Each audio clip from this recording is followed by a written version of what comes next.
Graça maravilhosa e na paz do Senhor Jesus, amém? É que o Vanderlei não estava deixando eu preparar a devocional, eu tive que dar um sossega nele. Aí o dedinho dele começou a doer, ele ficou quietinho.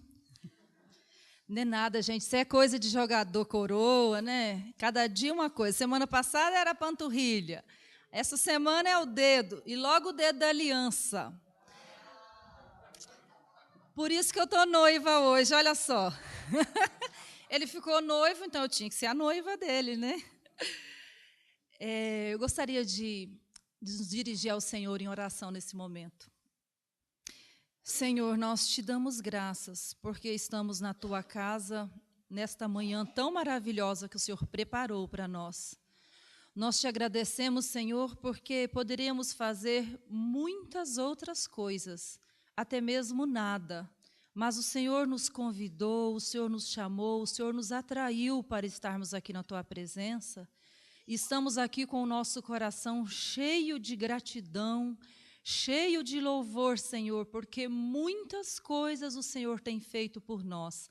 Por isso estamos alegres. Sabemos, ó Deus, que às vezes temos muitas preocupações, muitas lutas. Sabemos que não é diferente com a vida de cada um dos irmãos que aqui estão, Senhor.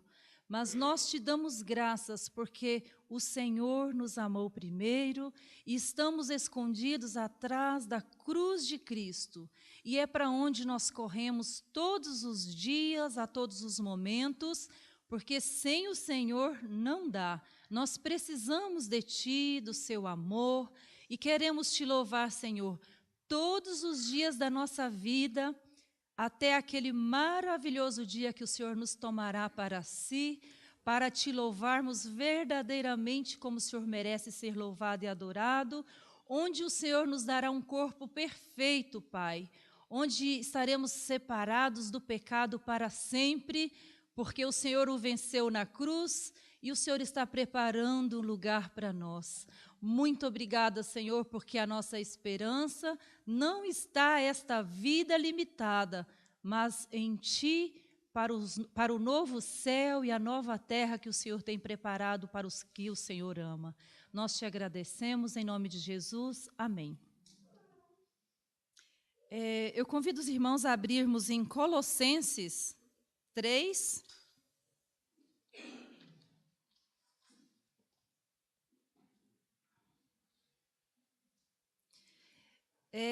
Essa oração minha é muito aquilo assim do que eu procuro viver, nas coisas que eu sempre procuro pensar.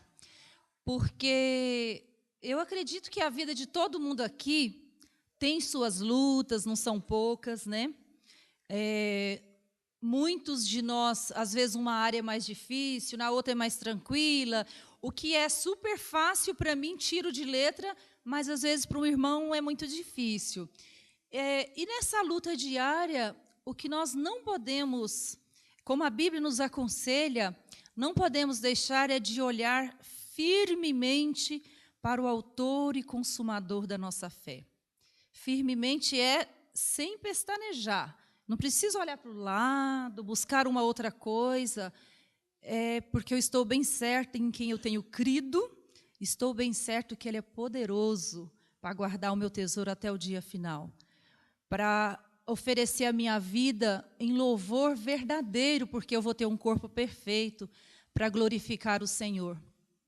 E assim, antes de ler, eu gostaria só de compartilhar um pouco assim da minha vida, que eu fui criada no lar evangélico. Minha mãe, uma mulher de Deus, uma serva fiel ao Senhor, e eu sou a mais velha de 5 irmãos. E assim, a família do meu pai toda católica, e a família da minha mãe toda crente, que naquela época ainda era conflito, lá nas Minas Gerais, né? Tinha lugares que ainda era pior que na minha região, mas para a família do meu pai, eles não aceitavam a minha mãe ser uma mulher crente, né? Mas o amor falou mais alto, né? Eles lutaram um pelo outro e construíram a sua família. E por alguns anos, o meu pai não queria que a minha mãe frequentasse a igreja e nem nos levasse, muito menos, né?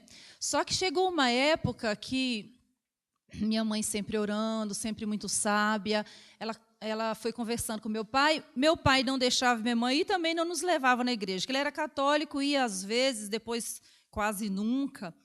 E aí minha mãe resolveu ir nos levando, eles foram concordando nisso, de repente isso ficou uma coisa normal. Nós íamos na congregação no interior, lá no sítio ainda, que eu sou da roça, né, como a maioria já sabe. E aí a gente ia na congregação do Beolá. Não sei, o seu Ferreira talvez tenha ouvido falar, né, seu Ferreira? E ali a gente foi aprendendo a palavra de Deus. Íamos só aos domingos. Mas quando eu tinha 15 anos, a gente se mudou para a cidade. Meu pai comprou uma casinha, primeiro alugou, depois comprou, e a gente foi morar na cidade. Ele trabalhava no sítio na semana, e no final de semana ele ia para casa. E minha mãe ficava lá trabalhando, cuidando da casa e tudo mais. E aos 15 anos, então, foi que eu me firmei no Evangelho e assim, tive a minha experiência de andar com Deus, de escolher o caminho do Senhor, e assim, fui com tudo, né? Aí já participava das reuniões de oração, da UPA, na época que eram os adolescentes, depois a mocidade, trabalhando intensivamente. E assim, tem uma coisa na minha vida que eu louvo muito ao Senhor, porque, irmãos, o Senhor me supriu totalmente de toda e qualquer necessidade. Porque eu hoje tenho 43 anos, eu nunca senti desejo de... porque às vezes você ouve as pessoas falar, não, fui criado na igreja, mas eu precisava conhecer o mundo, precisava conhecer isso ou aquilo. Graças a Deus que o Senhor, pela misericórdia dEle, Ele me supriu completamente. Eu não tenho necessidade de conhecer absolutamente nada desse mundo vil, perdido. O que eu conheço é da vida das outras pessoas, e para mim basta. Graças a Deus que Ele me supre de tal forma que eu sei que não há lugar melhor para eu estar do que na presença do Senhor, de caminhar com o Senhor Jesus. Claro, eu tive fases na minha vida em que às vezes eu fiquei meio deprimida, triste, fiquei desanimada com a igreja, isso quando solteira, até mesmo depois de casada, teve períodos que isso aconteceu, mas só que uma vez que o Senhor me atraiu, eu me tornei dele serva. E como serva, eu quero servir ao Senhor para sempre aqui nesse mundo, enquanto Ele não vem me buscar. E eu gostaria de compartilhar um pouco sobre isso. Eu, uma serva, né, como eu posso ser? Colossenses 3, de 1 a 4. Diz assim, ó: portanto, se já ressuscitastes com Cristo, buscai as coisas que são de cima, onde Cristo está assentado à destra de Deus. Pensai nas coisas que são de cima, e não nas que são da terra, porque já estáis mortos, e a vossa vida está escondida com Cristo em Deus. Quando Cristo, que é a nossa vida, se manifestar, então também vós vos manifestareis com Ele em glória. Desculpe, irmãos, que a minha versão está um pouquinho diferente, que é essa versão aqui de Scofield, né? Mas é nisso que eu procuro pensar, e eu gostaria de convidar cada um de vocês a pensar nas coisas que são lá do alto. Quando as coisas ficam mais difíceis, tal, busque mais ainda pensar nas coisas que são lá do alto. Só que muitas vezes a gente percebe que as pessoas, só quando o bicho está pegando, é que resolve pensar nas coisas que são lá do alto. Mas a gente não pode se esquecer de buscar ao Senhor todos os dias, sempre. Apresentar a Ele uma gratidão, louvor, não só clamor quando a coisa pega. Então, assim, é muito importante, eu queria convidar vocês, o pastor está sempre chamando aqui, gente, o ano passado ele falou, né, vamos pelo menos uma reunião de oração aqui, neste ano, pelo menos uma. Então, assim, é muito importante estarmos vindo na reunião de oração, estarmos participando dos estudos bíblicos, tantas coisas importantes que a igreja tem nos proporcionado, o pastor se disposto, muitos irmãos aqui, então nós devemos estar buscando essas coisas, porque essas coisas nos salvam? De certa forma, não. Salvação mesmo não. Mas elas nos fortalecem, ela nos ajuda. E como servo, eu também participando dessas coisas, eu vou estar abençoando outros irmãos. Eu vou servir a outros irmãos. De repente você pensa assim, não, está tudo bem, por que eu vou lá? venha para agradecer. Quem está em pé, veja que não caia. Nós precisamos estar sempre firmes no Senhor, buscando nele a força e fortalecidos no Senhor. Se estivermos fortalecidos espiritualmente, quando essas coisas vêm, porque, na verdade, as coisas difíceis, as lutas, vêm para todo mundo, não adianta. Agora, quem passa pelas coisas bem, em paz, passa com tranquilidade firme, são aqueles que estão no Senhor, buscando as coisas lá do alto. Eu gostaria também que lêssemos em 1 Pedro 1.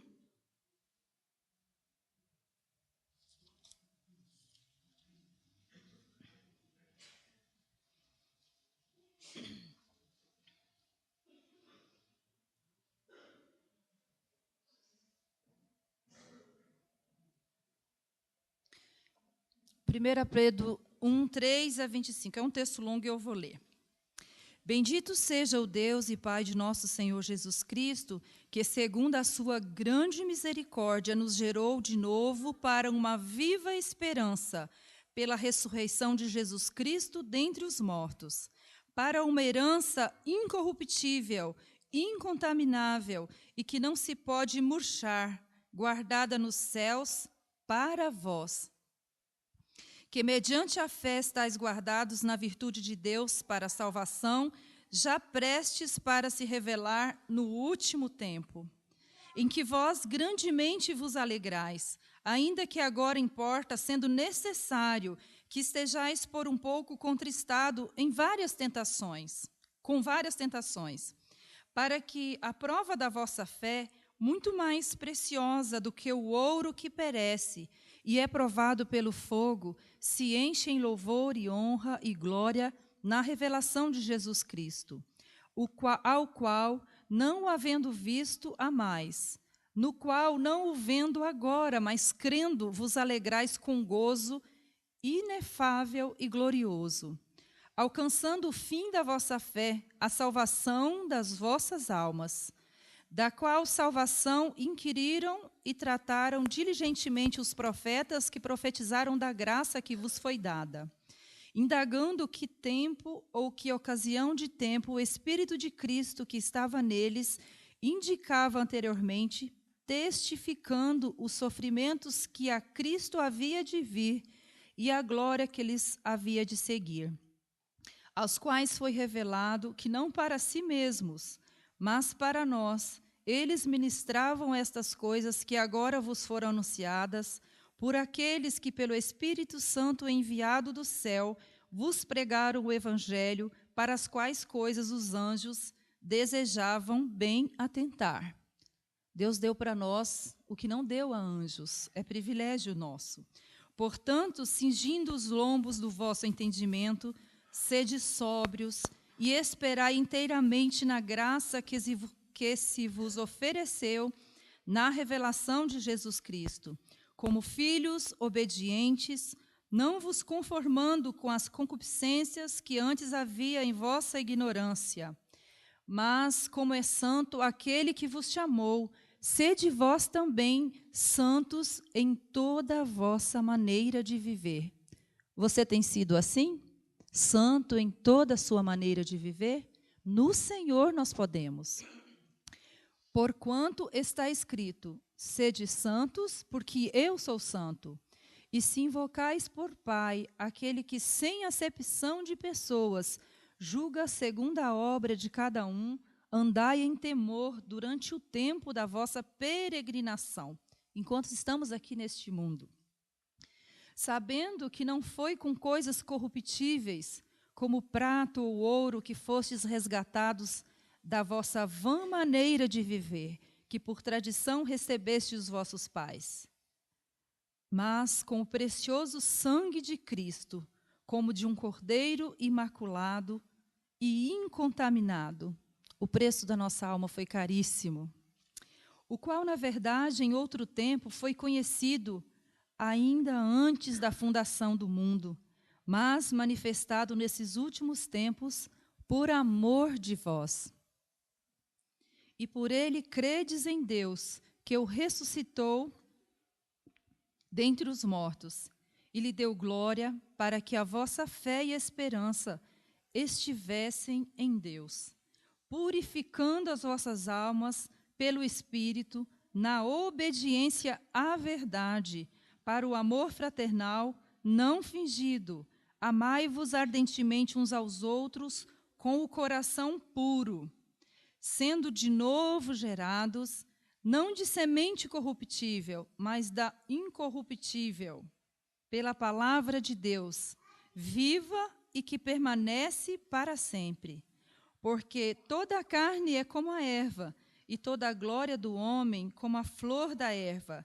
Secou-se a erva e caiu a sua flor, mas a palavra do Senhor permanece para sempre.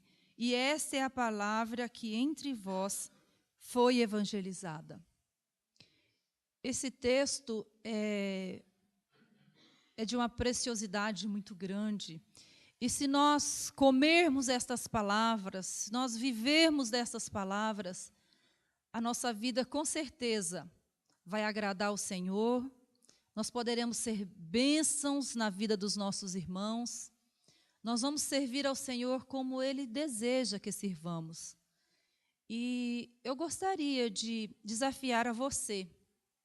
Se tem alguma coisa na sua vida que precisa ser transformada, se tem uma área ainda que você está lá escondendo, ou melhor, achando que está escondendo, para que o Senhor não venha tratar com isso, rasgue o seu coração na presença do Senhor, entregue isso ao Senhor, porque Ele cuida de tudo, porque a nossa vitória vem do Senhor Jesus. E só podemos estar livres verdadeiramente para servi-lo como Ele nos tem chamado, como Ele deseja, se estivermos entregues totalmente a Ele. E isso é uma coisa que temos que fazer diariamente. Escolher servir ao Senhor, escolher agradar ao Senhor, deixar o meu velho homem para trás. Isso é uma luta que não é privilégio só de vocês, é minha também. E eu quero agradar ao Senhor a cada dia. E eu gostaria que cada um de vocês, irmãos, estivesse pensando nisso. Como eu posso servir ao Senhor? Como Ele quer que eu sirva? Como devo me apresentar ao Senhor? Você vai esconder o seu talento ou você vai servir para valer, como Ele tem te convidado e com as coisas que Ele tem te presenteado? Era esta a palavra que eu queria compartilhar com os irmãos nesta manhã. E vou orar mais uma vez, agradecendo. Senhor, obrigada pelo privilégio de estar na Tua casa, com os nossos irmãos tão queridos, para ouvir da Tua palavra, para aprendermos juntos. Senhor, cuida agora de todos os momentos da escola dominical, todas as classes, todos os alunos e professores. Que o Senhor unja, Senhor, a cada lábio que vai pregar o Teu Evangelho, ensinar da Tua palavra. Unja também cada ouvido, Senhor, cada coração, para estar preparado para receber a Tua palavra. Que o Senhor nos fortaleça para que tudo que aprendermos na Tua casa, Senhor, possamos pôr em prática na nossa vida. Que possamos sair daqui, Jesus, não da forma que entramos, mas transformados pelo Teu amor, pelo Teu poder, pela Tua palavra. Te agradecemos, te louvamos pela vida do nosso pastor, Jesus. Te agradecemos pela vida da família dele, da Márcia, da Juju e do Luca, porque o Senhor tem sustentado. E abençoa, Jesus, e livra de todos os males, de todas as setas inflamadas, em nome de Jesus, cuidando da vida dele, de todos os seus, Pai. Em nome de Jesus te agradecemos. Amém.